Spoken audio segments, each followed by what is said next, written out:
It doesn't run. It doesn't blink. It only watches the firefighter. Subscribe to uncover the mystery. You don't expect to become a spectacle when you're standing in the ashes of someone's life. It was the end of a 4-alarm warehouse fire down at the Old Harbor. The kind of call that grinds you down to your bones. 3 hours of fighting a losing battle against a building that wanted to die, of pouring thousands of gallons of river water onto flames that just laughed and grew taller. The air still tasted of burnt plastic and wet charcoal, a gritty film coating my tongue no amount of water could wash away. I was stripped down to my bunker pants and a sweat-soaked apartment t-shirt, the cool evening air raising goosebumps on my smoke-raw skin as I helped coil a 2.5-inch hose line that weighed a ton. My partner, Henderson, was 20 feet away, doing the same thing with the weary, methodical rhythm of a man who'd done it 1,000 times. He was a grizzled firefighter of 23 years, with a permanent squint from staring into too many fires and a voice that sounded like he gargled with gravel and diesel fuel. He chewed on an unlit cigar, a habit he claimed kept him from smoking, though we all knew it was just part of his uniform, like his helmet or his scarred leather gloves. "Maddox, you daydreaming or working?" he grunted without looking up. "This hose ain't gonna pack itself. Just admiring your form, Hendo. Real poetry in motion." I shot back, my voice raspy. The banter was as automatic as breathing a necessary pressure valve. We just spent the afternoon watching a city block's worth of jobs and inventory go up in a toxic column of black smoke. A distributor of party supplies, of all things. The air had been full of the surreal, sickly sweet smell of melting piñatas and burning polyester. I straightened up, pressing a gloved hand into the small of my back, where a persistent ache had taken root. That's when I saw them. Across the cracked asphalt yard, separated from our ruin by a chain-link fence, was a newer storage facility. 2 stories of beige precast concrete. On its flat roof, perched right on the edge, was a small, pale shape. The last of the sunset was at its back, casting the figure in silhouette, but the waning light caught 2 distinct points. 2 perfect, unblinking circles of reflected amber. A cat. Not just any cat. It was small, with a compact body, and even from this distance, legs that looked oddly short for its torso. A munchkin. It sat as still as a garden statue, facing not the spectacle of the still-smoking warehouse, not the flashing lights of 6 emergency vehicles, but me. Leo Maddox, a soot-stained firefighter doing a tedious cleanup job. A chill that had nothing to do with the evening breeze traced a path down my spine. It was the intensity of the gaze. Animals flee from fire. The noise, the chaos, the smell. It screams danger to every instinct they have. This one had not only stayed, it had sought a vantage point. It was watching the aftermath with the focus of a supervisor. "Henderson," I said, my voice lower. "What now? Find a diamond in the rubble." Henderson taunts. "Look, on that roof. The white one," I said. He stopped coiling, sighed like I was asking for a great personal sacrifice, and followed my pointed finger. He squinted, his eyes narrowing to slits in his weathered face. He was quiet for a long moment.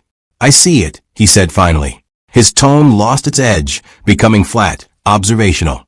"Weird-looking thing. Legs like a dachshund. What's it doing up there?" "That's what I'm wondering," I said. He shrugged, a massive roll of his shoulders. "Bird watching. Ratting. Cat stuff. Maybe it likes the view."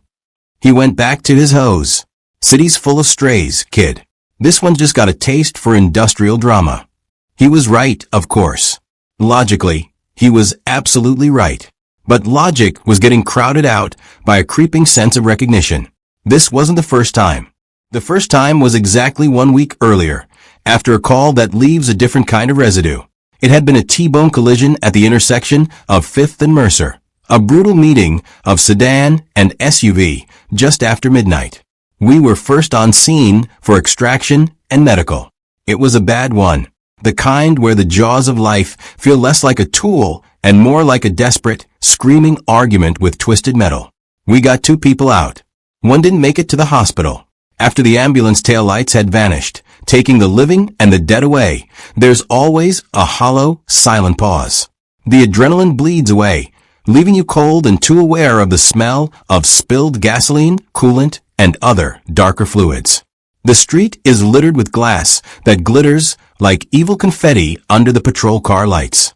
I was leaning against the side of the engine, pulling off my heavy rescue gloves, my hands trembling slightly from vibration and fatigue. I was trying to unsee the things I'd just seen, a useless mental exercise. I looked up across the 4 lanes of empty, closed-down street. There, on the low cement wall of a closed bank's landscaping, it sat. A cream-colored cat. It was so still I thought it might be a trick of the light, a plastic bag caught on the shrubbery. But then it moved, just a slight adjustment of its head. Its eyes caught the frenetic red and blue strobes, flashing like tiny, rotating beacons. It wasn't looking at the wrecked cars, or the cops, or the tow trucks arriving. It was looking directly at me. We stared at each other for a full minute. This strange animal and I connected across a space filled with tragedy. Then, as if a timer had gone off, it stood, turned with a quiet dignity, and hopped down behind the wall, disappearing into the night. I'd mentioned it to no one. In the grand scheme of that night, it was nothing. A stray cat on a wall. My mind, buzzing with cortisol and sorrow, had probably just latched onto it. I forgot about it by the time we got back to the station and began the solemn ritual of cleaning and restocking the rig. But then it happened again. 2 days later, we were on a medical assist for an elderly man with chest pains in a high-rise on the nicer side of town. A false alarm. As it turned out, severe indigestion, not a heart attack. As we were leaving the building, wheeling the empty gurney back to the ambulance, something made me look up. On the wrought iron fire escape of the adjacent building, 3 stories up, nestled between 2 lush fern planters, was the same cat. The morning sun lit up its cream fur, making it glow. Its short legs dangled over the edge of the metal grating. It was like a scene from a quirky indie film. But its expression was dead serious. Those amber eyes were locked onto me again, tracking my progress across the sidewalk. "You seeing this?" I'd asked my partner that day, Proby Chloe, a sharp rookie with eyes that missed nothing. She'd followed my gaze. "The cat? Yeah, cute. Kinda stubby. You know the breed. Munchkin, I think." I said, unsure. "Looks like it's judging our patient care," she joked, and we'd both laughed, loading the gurney. When I looked back, it was gone. Now, standing in the warehouse yard, the pieces connected. The cat at the accident. The cat on the fire escape. The cat on the roof. The same cat. It wasn't a series of coincidences. It was a pattern. And patterns, in my line of work, are something you pay attention to. They're the difference between a routine kitchen fire and a backdraft waiting to happen. "Let's go, Maddox." Captain Russo's voice boomed across the yard. He was a mountain of a man, his turnout coat perpetually looking 2 sizes too small, his helmet streaked with ancient soot and fresh water. "The city's not paying us overtime to stare at the wildlife. Get that line on the truck. We're released." I gave the roof one last look. The cat was still there. As I turned to heave the heavy hose onto my shoulder, I could feel those 2 amber pinpoints on my back, a silent, persistent pressure. Kingston Fire Department, Engine Company 17, was housed in a brick building that had seen the city grow from a river town to a modest metropolis. It smelled of decades of cooked meals, strong coffee, floor polish, and underneath it all, the permanent, subtle scent of smoke that had woven itself into the very plaster. It was the smell of home. Back at the station, the post-fire ritual was in full swing. The rig, Engine 17 herself, was pulled halfway into the bay, dripping and gleaming under the fluorescent lights, as we refilled her tank, cleaned her tools, and reloaded the hose beds. It was physical, mindless work, and it was therapy. Henderson hosed down the ladder, the water cutting runnels through the grime. "So, your fan club's getting bolder," he said, not looking at me. "My what?" I didn't understand his question. "The cat. On the roof. It was watching you, not the pretty fire." He shut off the water and wiped his face with a bandana. "Maybe you smell like tuna."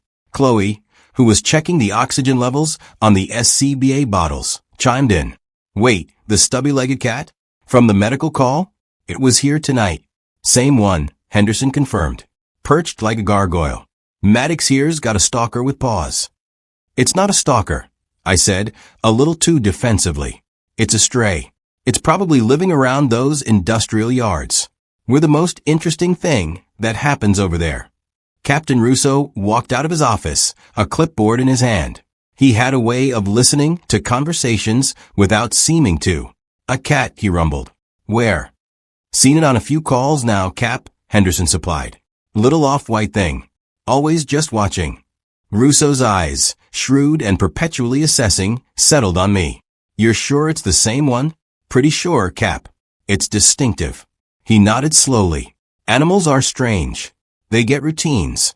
Maybe it associates the big red truck with food scraps. He tapped the clipboard against his leg. Just don't get distracted. You see something odd on scene, you note it, and you move on. Your primary focus is the job, not the wildlife. Yes, sir, I said. It was the right answer, the professional answer. But the seed was planted, in my crew and in my own head. Later, showered and in clean sweats, I sat at the long wooden table in the kitchen. Chloe was cooking a massive pot of spaghetti, a probie's eternal duty. The TV was on in the background, some cable news channel muted. The comfort of the routine was a blanket. My friend Sarah, an ER nurse at Kingston General, texted me. Heard you guys got roasted today. Everyone okay? All good. Just smoky, I typed back. Sarah and I had gone through the academy together. Her for nursing, me for fire. We'd bonded over shared caffeine addiction and a dark sense of humor about the things we saw. She was my sounding board, the one person who didn't live in the house but understood the rhythm of the life. Dinner tomorrow? My shift ends at 7. She offered. Sure. I'll be off at 8. I stared at my phone for a second, my thumb hovering. Then I added, weird thing. Keep seeing the same cat on calls. Like, the exact same one. The 3 dots appeared immediately. The universe sending you a familiar cat face with rice smile. A what? A spirit animal. A guardian. Maybe it's thanking you for saving its 9 lives one at a time. I chuckled. It doesn't look thankful. It looks intense. Maybe you saved it once and it remembers you. Animals do that. They don't forget. I put the phone down. That was the second time someone had suggested that. A joke from Henderson, now from Sarah. The idea wriggled in my brain. Did I save a cat? We pulled cats from trees now and then, but those were usually howling, panicked affairs. This cat was calm, observant. I mentally scrolled through recent animal rescues. A Labrador from a drainage pipe. A parrot from a tree. That one had been interesting. No Munchkin cats. The spaghetti was served, and the conversation turned to the baseball game on TV, the questionable cooking skills of our last probie, and Captain Russo's legendary, terrifying chili. The cat, for the moment, was forgotten. But that night, in the bunk room, the strange feeling returned. I lay in the dark, listening to Henderson's seismic snores from the bunk below. The image of the cat on the warehouse roof wouldn't leave me. The way it sat, so still amidst the chaos. The way its eyes held that unwavering focus. You learn to trust your instincts in this job. The prickling feeling when a floor feels spongy under your boots. The gut clench when the smoke changes color. They're whispers from the building, from the fire, telling you what's about to happen. This was a different kind of whisper. It wasn't a warning of danger. It was a question, hanging in the soot-filled air. Why are you watching me? And more unsettling, what are you waiting for? Outside, in the sleeping city, I knew it was out there somewhere. A small, cream-colored silhouette against the urban night. Not running, not hiding, just waiting. The unblinking witness had begun its vigil, and I had no idea I was the sole subject of its mysterious, silent testimony. The doubt set in like a slow-acting poison. After the warehouse fire, the cat, my cat, as my crew had now dubbed it with amused irony, didn't appear for 3 days. In the frantic rhythm of shifts at Engine 17, a carbon monoxide scare in a basement apartment, a grease fire at a downtown diner, a half-dozen medical assists, its absence felt louder than its presence ever had.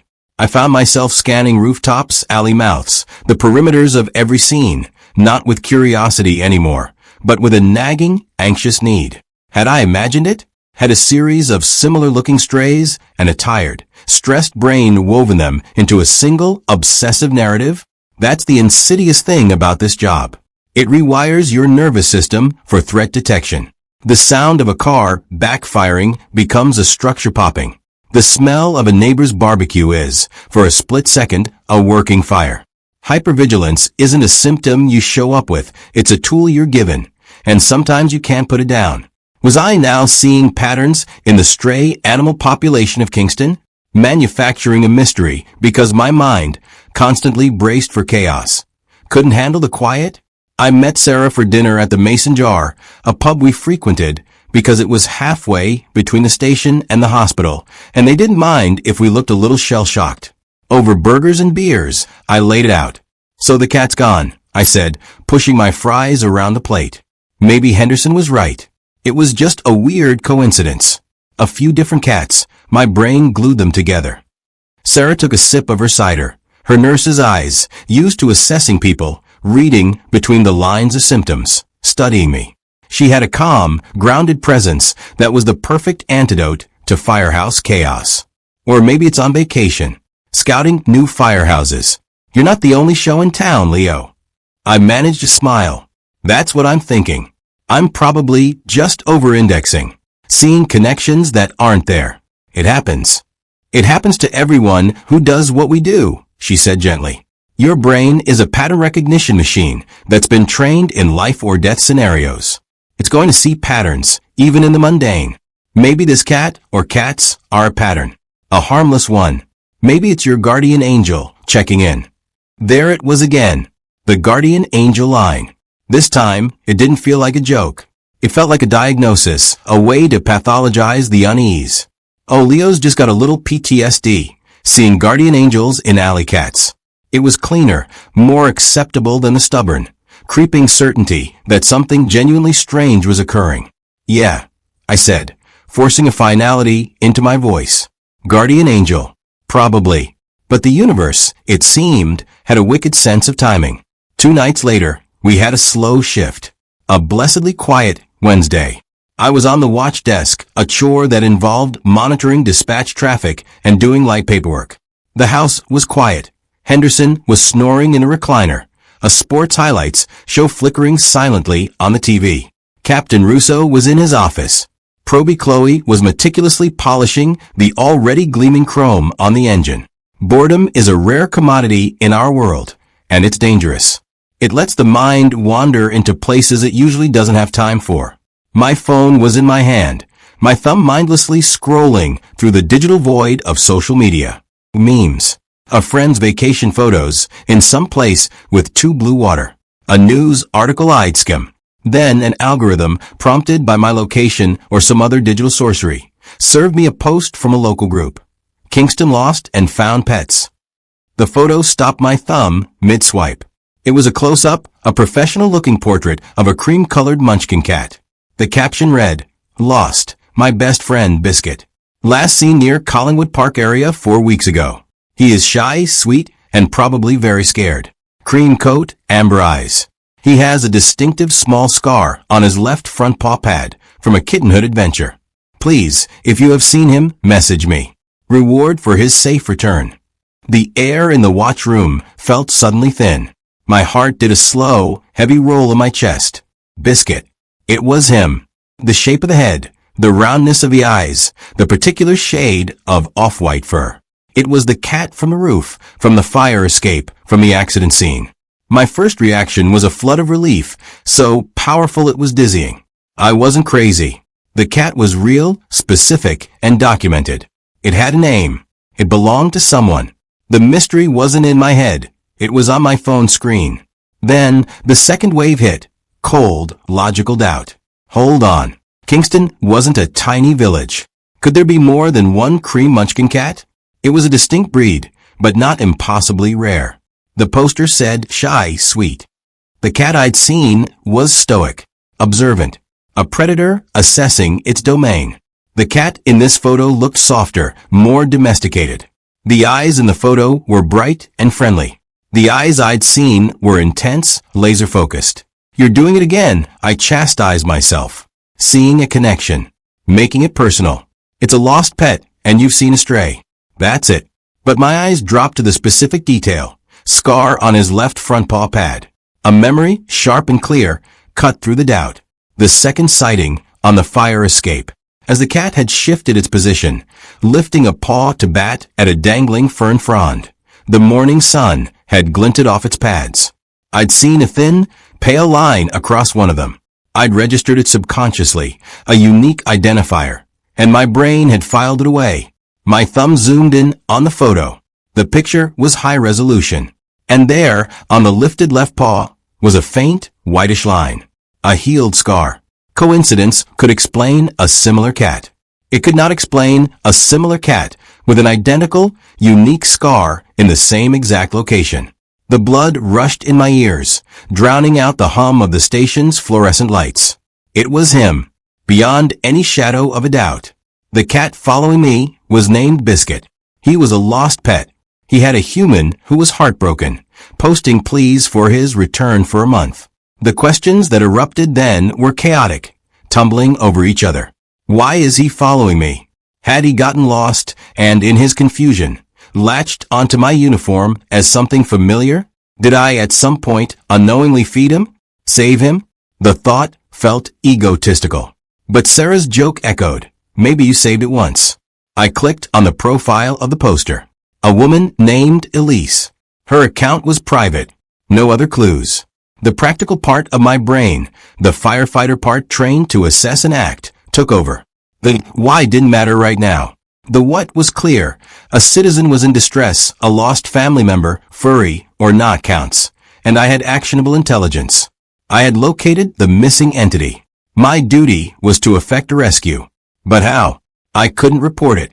Dispatch Engine 17. We have a visual on a lost cat last seen following our unit. They'd think I'd lost my mind. The cat wasn't in immediate danger. It wasn't trapped.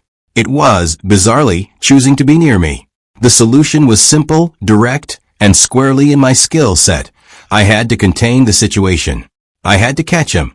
My next day off was spent on a reconnaissance and acquisition mission that would have made a Special Forces operative weep with frustration. I started at the hardware store for a humane live trap, a metal cage with a pressure-sensitive trip plate. I bought a can of the stinkiest tuna I could find, the kind that smells like low tide in a can. I dug an old pet carrier out of my storage closet, lined it with a towel. My plan was methodical. Bait the trap in the alley behind the station, the last place I'd had a confirmed sighting, wait at a distance, and secure him once he was trapped. I felt ridiculous. Dressed in jeans and a hoodie, I was a firefighter turned amateur animal control officer. I set up my operation in the late afternoon, the alley quiet. I placed the open trap, piled the tuna just beyond the trip plate, and retreated to my perch on an upturned milk crate about 30 feet away, the carrier at my feet. An hour passed. The city sounds were a distant symphony.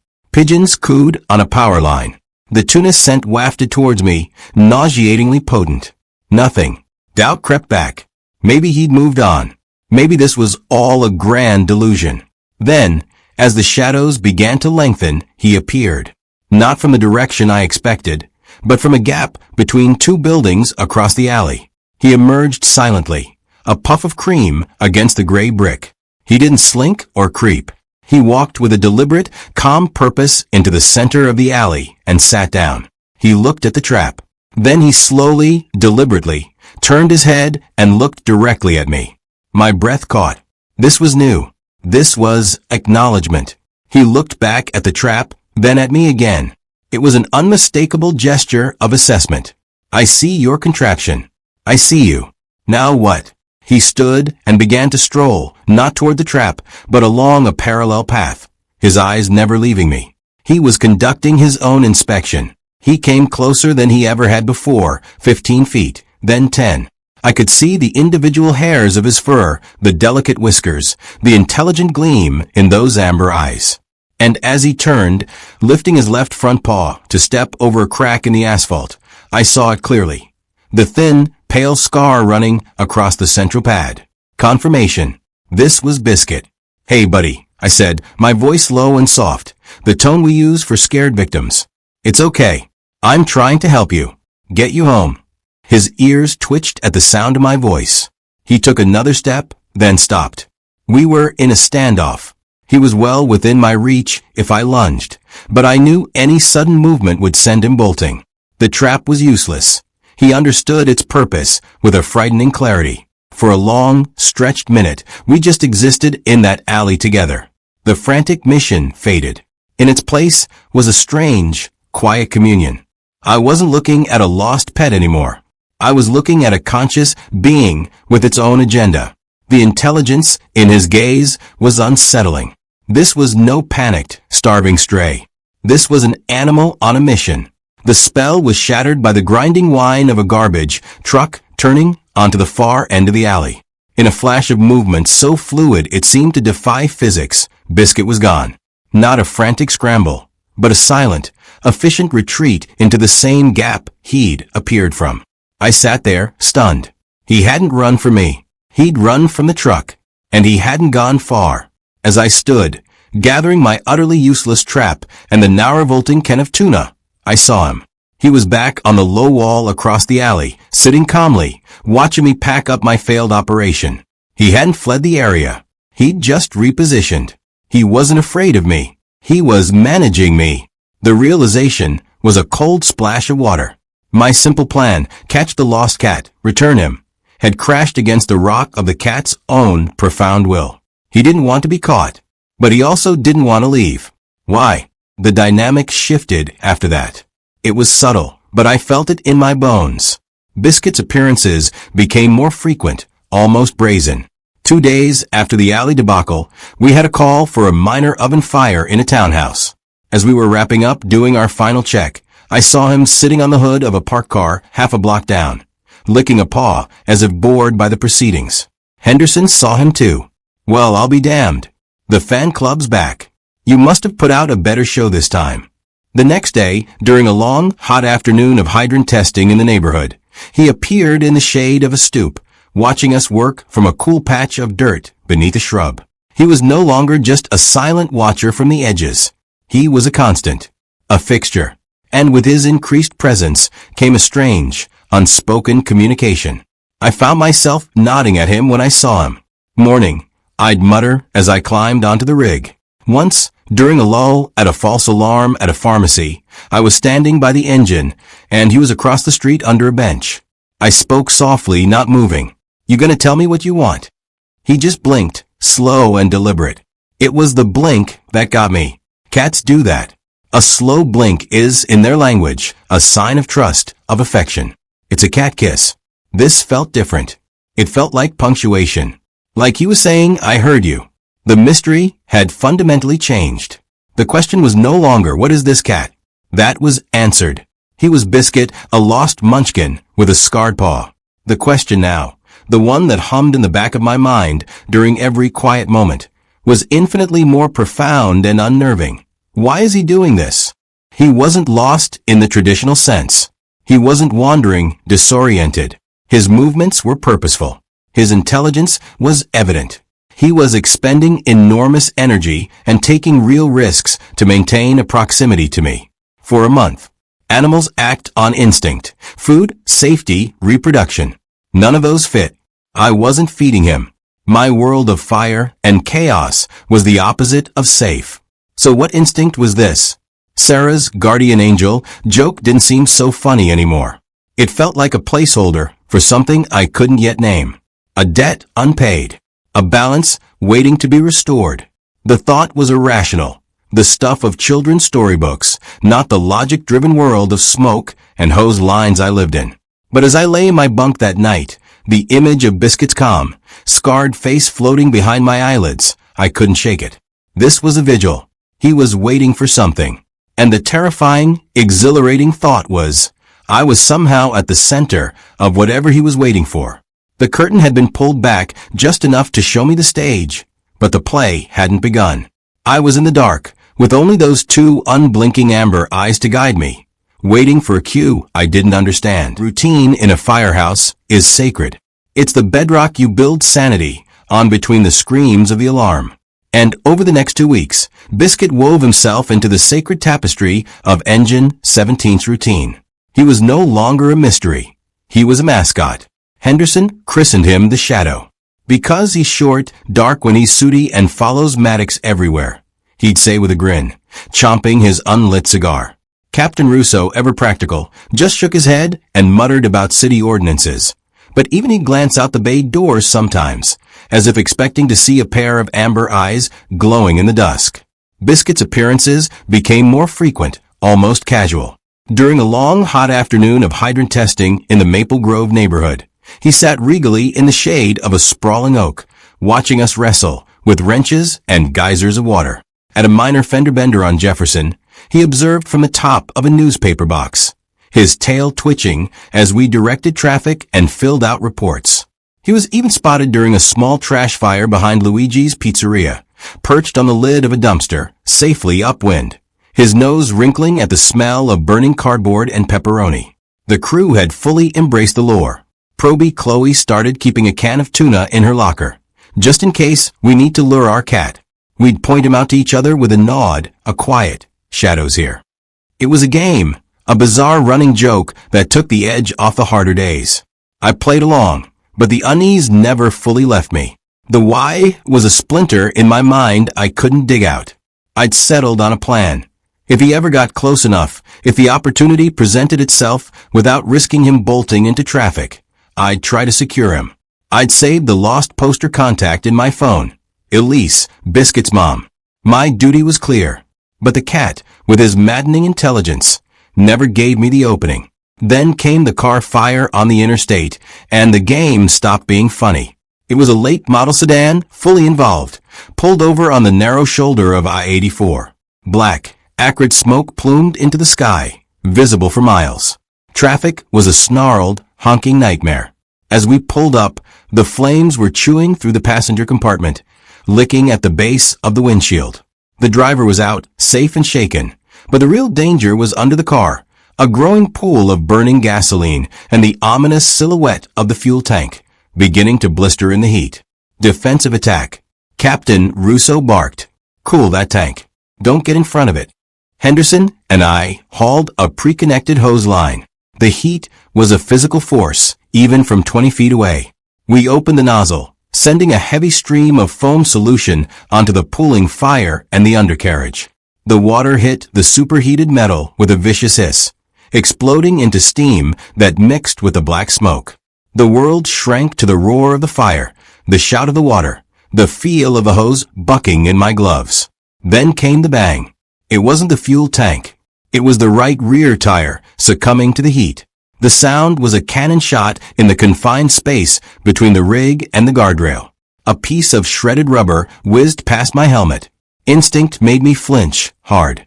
My boots slipped on the foam-slicked asphalt. I stumbled backwards, the hose line wavering, my balance gone for one terrifying second. Henderson's hand shot out, grabbing my coat harness, yanking me upright. "Steady, kid." My heart hammered against my ribs. That was close. Too close.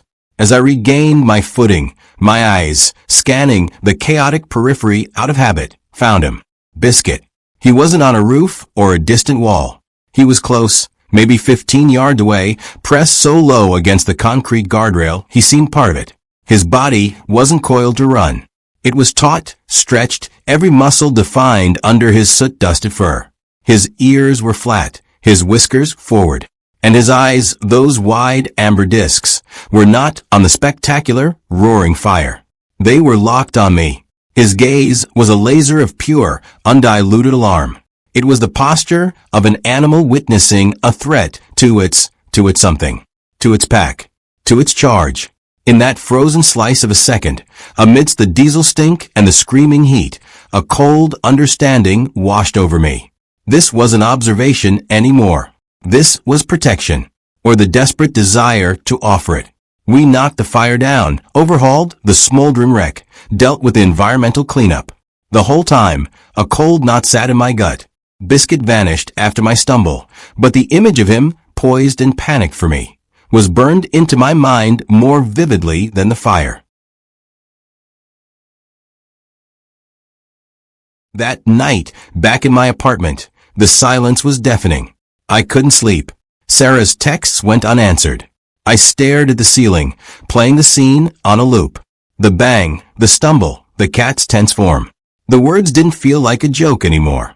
They felt like a diagnosis of a reality I wasn't equipped to understand. What debt did this animal think it owed? By the next shift, I'd forced it down. I'd boxed it up with all the other unexplainable things you see and bury to keep functioning. The why was a luxury. My job was the what. And the what was simple: be a firefighter. If the cat needed something from me, it would have to make the next move. I was done trying to figure it out. The shift started quiet. A false alarm at a school, a paperwork drill.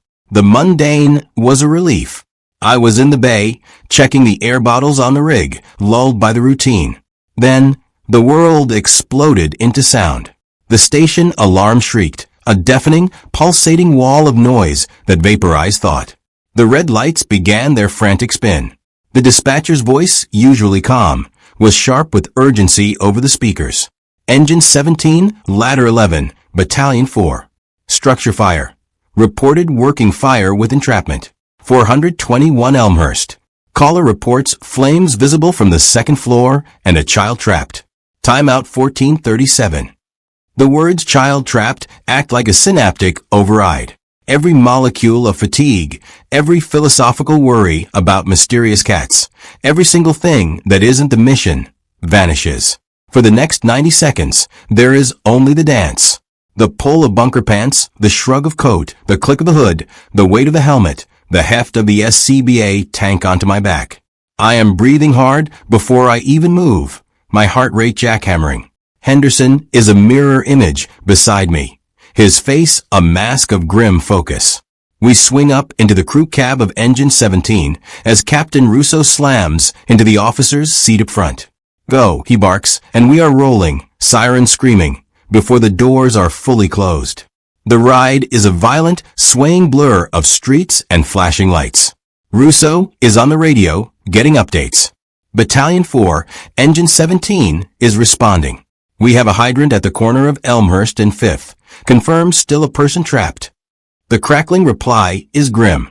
Asterisk Engine 17, Battalion 4. Neighbor visual still has a child in the second floor window. Rear of the structure. Fire is extending. Make entry with caution. Asterisk. Henderson and I don't speak. We just look at each other. The look says everything. This is it. The real one. We round the corner onto Elmhurst. The scene is chaos branded into my memory. The house, a 2-story frame, white with blue trim, is vomiting thick, dark smoke from its eaves. Orange fingers of flame are clawing out of 2 upstairs windows. A hysterical woman is being held back by a neighbor on the wet lawn, her screams cutting through the sirens. Danny. My boy is in there. Back room. Please. Captain Russo is out before the rig fully stops, doing his size up in seconds. He points a thick finger at Henderson and me. VS. You too. Ladder to the side window for access. Search and grab. The primary stairwell is right inside the front door. It's going to be the chimney. Find another way out. Go. Vent, enter, search. High risk, high reward. My mouth is dry. We grab the tools, Halligan, axe, a thermal imaging camera. Ladder 11 is already raising their aerial to a window on the left side of the second floor. We go up, the world tilting, the heat from the house already baking through my mask. At the window, I drive the Halligan's fork end through the glass, clear the shards. Smoke, hot and greedy, billows out. I take one last breath of cool, normal air, pull my mask down, and taste the regulated, metallic flow from my tank. I give Henderson a nod and go in. The world disappears. Inside, it's a roaring black hell. The thermal imager in my hand shows a ghostly green and white landscape of superheated madness. The hallway is a tunnel of heat. The fire is in the front rooms, but it's moving, feeding, looking for us. I crawl, Henderson behind me. The noise of physical pressure. We find the hallway, count the doors. The mother said the back room. The second door on the right. It's hot to the touch. I kick it open. The room is slightly better. The window is intact, holding back the smoke for now. My TIC sweeps. Bed, desk, posters of astronauts. And in the corner, by a closet, a small, curled-up heat signature. A human shape. I got a victim. I yell into my radio. Second floor rear. Unconscious child. Preparing for egress. Henderson's voice crackles back. Copy. Stairwell is already compromised. Fire on the landing. Use the ladder at the side window. They're repositioning. I scoop the boy up. He's maybe 8, a dead weight in my arms, limp and frighteningly still. I turn to get back to the window we came in. A jet of flame, orange and furious, erupts from the hallway doorframe, licking across the ceiling. The room's temperature spikes instantly. The path back is gone. The fire has cut us off. Henderson. Primary egress is cut off. I need that ladder at this window. Working on it. Heavy fire on the seaside. They can't get the basket to you yet.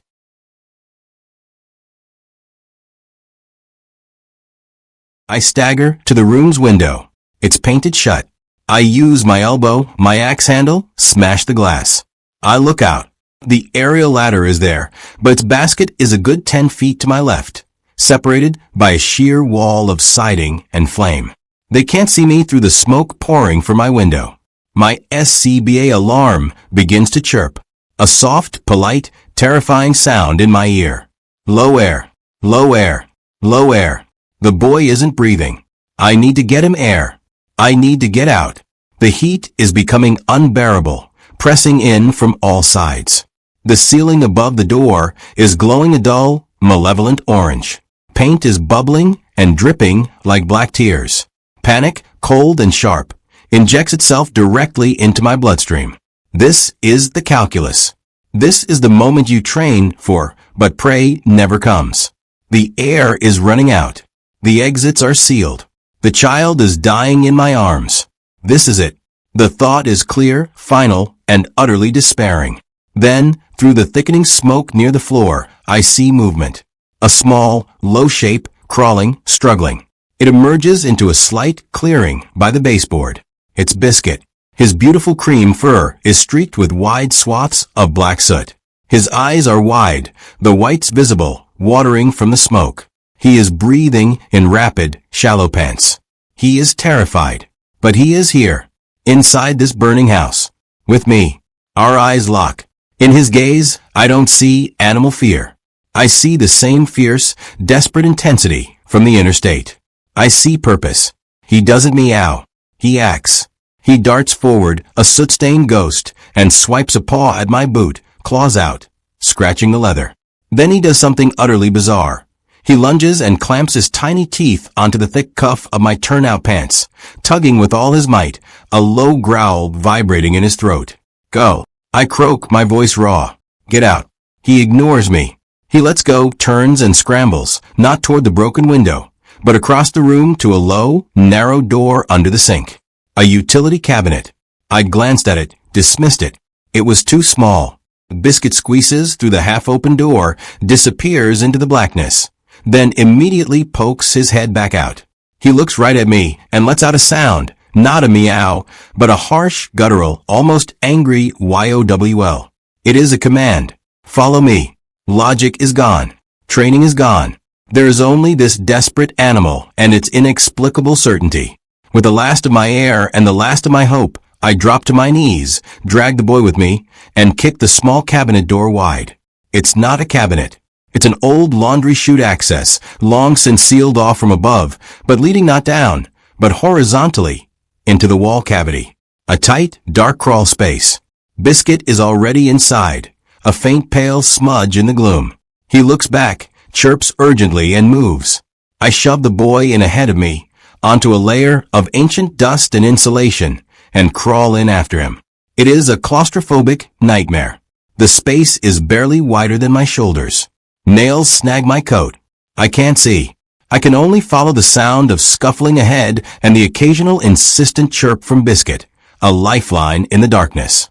We move perhaps 20 feet, the roar of the fire becoming muffled, replaced by the sound of my own ragged breath and pounding heart. Then the cat disappears. A moment of sheer terror. Then dim light. He's pushed through a loose section of drywall into a garage. I kick and squirm, hauling the boy after me. We tumble out of the wall into a dusty, cluttered garage. Cooler air. I can see. A side door. I lunge for it, throw it open, and we stumble out into the shocking, beautiful, rain-washed air of the backyard. Chaos. Shouts. Hands grab us. Oxygen masks are pressed onto our faces. The boy, Danny, is taken from me, placed on a stretcher, rushed toward a waiting ambulance. I collapse on the wet grass, coughing, my body trembling with spent adrenaline. And then I feel it. A small, familiar pressure against my leg. I look down. Biscuit is there. He sits neatly beside my boot, his sooty side pressed against my calf. He is not watching from a distance. He is staying. He lifts a paw, gives it a few licks, then simply rests it on my boot, as if claiming me. His eyes, weary but calm, meet mine. The unblinking witness is now the silent partner. When the EMTs load me into the ambulance for smoke inhalation, Biscuit doesn't hesitate. He hops lightly up onto the bumper, then onto the floor, and curls himself on the seat beside the attendant, his gaze never leaving my face. As the doors close and we pull away, the last thing I see through the window is Captain Russo, hands on his hips, staring after us with a look of profound, utter bewilderment. The cat was coming with me. The ambulance ride was a silent, shuddering cocoon. The EMT, a guy named Rob I vaguely knew from other calls, checked my vitals and shone a light in my eyes, but his attention kept drifting to my quiet companion.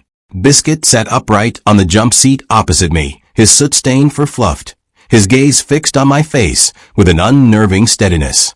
He didn't try to climb onto the gurney, didn't meow. He just sat, a small, solemn sentinel riding shotgun on my journey to the hospital. "Your cat?" Rob finally asked, his professionalism warring with sheer curiosity. "Not mine." I rasped, my throat raw. "But he's with me." Rob nodded slowly, as if that explained everything, and went back to his clipboard. At Kingston General's ER, the chaos was a different flavor, bright, sterile, and buzzing with controlled urgency. As they wheeled me into a bay, Biscuit flowed off the ambulance gurney and padded silently beside the wheels, a ghost in a sooty cream suit. When I was transferred to a hospital bed, he didn't hesitate. With a graceful hop, he landed lightly at the foot of the thin mattress and circled once before settling into a tight loaf, his back against my shin. A nurse with kind eyes and a no-nonsense manner tried to shoo him. "Honey, he can't be up here. Hospital rules." Biscuit flattened his ears and let out a low, warning growl, the first truly defensive sound I'd ever heard from him. He didn't move an inch.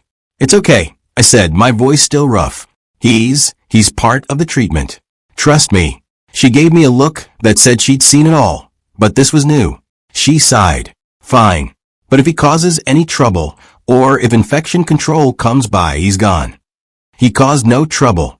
As the doctor examined me, minor smoke inhalation, a spectacular purple bruise blooming across my ribs from squeezing through the wall, assorted scrapes and burns on my hands. Biscuit remained warm, purring paperweight on my legs. The deep, resonant rumble vibrated through the thin mattress, a tangible, living anchor in the surreal aftermath. The bond, once a distant, puzzling thing, was now as visible and solid as the four-pole next to me. The flurry of activity subsided. My burns were salved and bandaged, my ribs taped. The oxygen cannula was removed. They brought me a cup of water that tasted like heaven. The adrenaline, which had been a deafening roar in my veins for what felt like days, finally receded, leaving a hollow, trembling quiet. Danny, the boy, was upstairs in pediatric ICU, sedated but stable. The word stable was a blanket we all clung to. In the quiet of the curtained bay, with only the distant beep of monitors and the murmur of the hospital, the reality of what had happened began to truly land. I'd been moments from becoming a line-of-duty death notification, and I'd been saved, not by a fellow firefighter, not by a burst of divine intervention, but by a 10-pound cat with short legs and a scar on his paw. I looked down at him. He'd cleaned most of the soot from his face, but his fur was still a dingy gray. He blinked up at me slowly, then closed his eyes, his purr deepening. He was exhausted. We both were. But his vigil, it seemed, was not over. He was staying until something. I still didn't know what. The curtain rings rattled sharply as someone pushed them aside. A young woman stood there. She was in her mid-20s, with dark hair pulled into a messy bun, her face pale and stripped of makeup, etched with lines of pure, sleepless worry. She wore a puffy coat over sweatpants, as if she'd thrown on the nearest things and run. Her eyes scanned the room, finding me, then instantly dropping to the foot of the bed. They widened. Her hand flew to her mouth. Biscuit. The name was a whisper, a prayer, a disbelieving breath. At the sound of her voice, the cat's whole body jolted. His head snapped up. For a second, he was frozen, as if afraid the vision would vanish. Then, in a movement of pure, unadulterated joy, he uncoiled and launched himself from the gurney. He didn't just jump. He flew into her waiting arms. She caught him, staggering back half a step, and buried her face in his fur. A sob ripped from her chest, a sound of profound, desperate relief. Biscuit pressed his head into her neck, nuzzling, kneading her coat with frantic paws, his purr transforming into a loud, rattling motor of ecstasy. He was trembling. "Oh, my baby, my sweet boy. Where have you been?" she cried, her words muffled in his fur. She held him like she'd never let go, her shoulders shaking. I watched, a strange lump forming in my throat. This was the owner, Elise, Biscuit's mom. The abstract phone contact was now a living, weeping person. The lost was found. After a long minute, she pulled back slightly, looking at the cat in her arms as if checking he was real. Then she remembered where she was. Her tear-filled eyes rose to meet mine, overflowing with a gratitude, so intense it was almost painful to witness. "You're Leo," she said, her voice thick. "The firefighter. They told me. You saved Danny, my sister's son. He's going to be okay." A fresh wave of tears spilled over. "Thank you. Thank you doesn't even thank you." I nodded, unable to find words. "He's a brave kid," I managed. She took a step closer, still cradling Biscuit, who was now clinging to her like a furry barnacle, purring nonstop. As she moved into the brighter light of the bay, I really saw her face. The worry, the intelligence in her dark eyes, the delicate arch of her eyebrows, the small, almost imperceptible scar on her temple. A jolt, like a live wire touching my spine. My breath caught. The sterile hospital room seemed to pixelate and dissolve around the edges. I knew her. Not from the lost poster. Not from any social media profile. From somewhere deeper, darker, soaked in the smell of smoke and the weight of a life in my arms. The memory didn't surface. It attacked. Asterisk 2 months ago. A garden apartment on Greenwood. A 2 a.m. call for a structure fire with entrapment. Light smoke showing from the eaves. Henderson and I, on the first line, making entry. The living room hot, the smoke layer low and sweet-smelling, upholstery. We find the bedroom door closed. I kick it in, asterisk. A woman is slumped on the floor beside the window, one hand still on the sill, as if she'd been trying to open it before the smoke took her. Her face is turned toward me, pale and serene in the eerie glow of my helmet light, a streak of soot across one cheek. She's wearing pajamas with little rockets on them.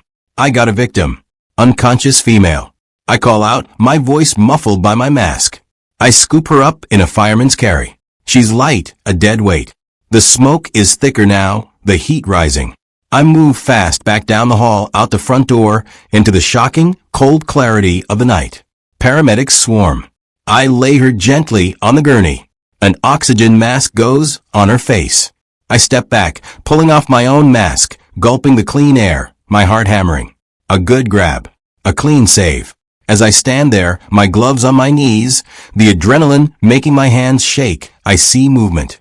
From under a parked car across the street, a small cream-colored blur shoots out. It's a cat. It stops in the middle of the empty street, sitting perfectly still. The rotating emergency lights flash across it. Red, blue, red, blue. And in those strobing flashes, its eyes find mine. They hold my gaze for 3 long seconds, a look of piercing, unmistakable intensity.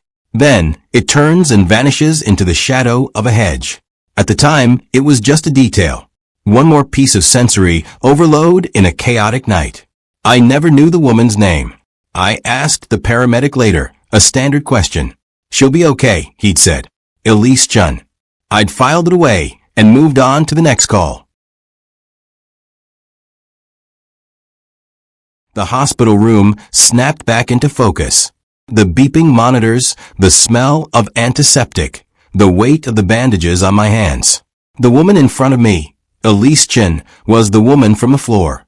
The soot was gone, the fear was different, but it was her. The scar on her temple was from the fall. The pajamas with rockets, she must have been a science teacher, or an engineer, or just someone who loved the stars. My mouth was dry. The words came out hoarse, awestruck. It was you. She blinked, confused, holding a Nowcom biscuit. What? 2 months ago. The fire on Greenwood. The garden apartment. Her eyes, already wide, went impossibly wider. The color drained from her face, then flooded back. She looked from my face to my uniform jacket, discarded on a chair, with my last name stitched on the chest. Maddox. That was you, she whispered. The firefighter who carried me out? They never told me your name. I was in the hospital for a day, on oxygen. I wanted to thank you, but you don't have to thank me, I said, the world tilting on its axis. It's the job. But my eyes were on Biscuit. He was watching us both, his head swiveling back and forth as we spoke, as if following a conversation he understood perfectly. Elise followed my gaze, looking down at the cat in her arms. Understanding began to dawn, slow and wondrous. He was there, she breathed. That night. He must have run out when I opened the door. He was missing for a week. I put up flyers everywhere. Then, he just came home. He was clingy for a while, but okay. And then, she swallowed hard. About a month ago, he disappeared again. Just vanished. I thought someone had taken him or he'd been hit by a car. Her voice broke. A month ago. The timeline slammed into place with the force of a physical blow. The first sighting. The cat on the wall after the car accident. That was the beginning of his new vigil. Not a month of being lost. A month of searching. A month of following. I looked at Biscuit and finally I understood. The puzzle pieces weren't just assembled. They fused together into a single, breathtaking picture. He saw me. I said, the realization flowing out of me like a confession. That night on Greenwood, he saw me carry you out of the fire. He was right there in the street, watching. I pointed a bandaged finger at the cat, who blinked slowly. He remembered. And then, a month ago, he must have seen me again. On a call, or maybe just walking to the station. He recognized me. The uniform, maybe my scent. And he made a choice. Elise was staring at me. Tears streaming silently down her face now, not of grief, but of stunned comprehension. He didn't get lost, I continued, the truth feeling both impossible and utterly certain. He left. He left his home, his safety, his you to follow me, to keep an eye on me. The words sounded insane, but they were the only ones that fit. All those times I saw him, he wasn't just wandering.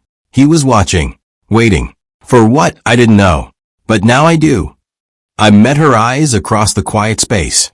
He just wants to save me if any danger follows me. The sentence hung in the sterile air, profound and simple. Biscuit had seen me preserve his world. And in the ancient, loyal calculus of his feline heart, a debt was incurred. He'd spent a month in the shadows, a strangely loyal animal, who just wanted the safety of his human savior. And when the moment of ultimate danger came, he didn't hesitate. He entered the fire, not as a lost animal, but out of some memory, response to past kindness I never knew was owed. Elise sank into the visitor's chair, clutching Biscuit to her chest, her body shuddering with quiet sobs. You brave, stupid, wonderful creature, she whispered into his fur. You went on a mission. Biscuit just purred, nuzzling her chin. He looked satisfied, complete. The fierce intensity was gone from his eyes, replaced by a soft, drowsy contentment. He looked at me and gave one final, slow, deliberate blink. A cat's kiss. A signal of trust, of peace. It is done. The circle was closed. The watchful presence had stepped into the light and was now ready to go home. A week later, I was back at Station 17. The rib tape was off, the burns healing into pink new skin. The story of Leo and the cat had achieved legendary status, told and retold with increasing embellishment. Henderson just clapped me on the shoulder and said, "Told you he was your fan club." But I was quieter. I carried the knowledge with me like a warm stone in my pocket. The world felt different, softer at the edges, threaded with connections I'd never seen before. My phone buzzed on the kitchen table as we sat down for a meal. A text from an unsaved number that I now knew by heart. It was a photo. A sun-drenched living room. A rug with a geometric pattern. In the center, curled into a perfect, fluffy circle of cream fur, was Biscuit, fast asleep. One paw, the one with the faint scar, was tucked under his chin. Beside him, smiling goofily at the camera, was Danny, home from the hospital, a little pale, but very much alive. Underneath, Elise had written, "Thank you for everything. Both of you." Elise and Danny and Biscuit, who hasn't left my lap for more than 5 minutes. I saved the photo. I didn't scan the rooftops anymore for a glimpse of amber eyes. But sometimes when the alarm would shriek and we'd pile onto the rig, sirens splitting the air, I'd feel it, a strange, calm sense of companionship. A reminder that courage isn't always loud, that loyalty doesn't always speak, and that no act of kindness, no matter how small it seems in the moment, ever truly vanishes. It echoes. It is witnessed. And sometimes from the most unexpected of places, it finds its way back to you. A silent promise kept in the roaring dark. The watchful presence had returned to his visible life, leaving behind not a mystery, but a permanent, quiet warmth, and the unshakable proof that we are all, in ways we may never fully understand, seen.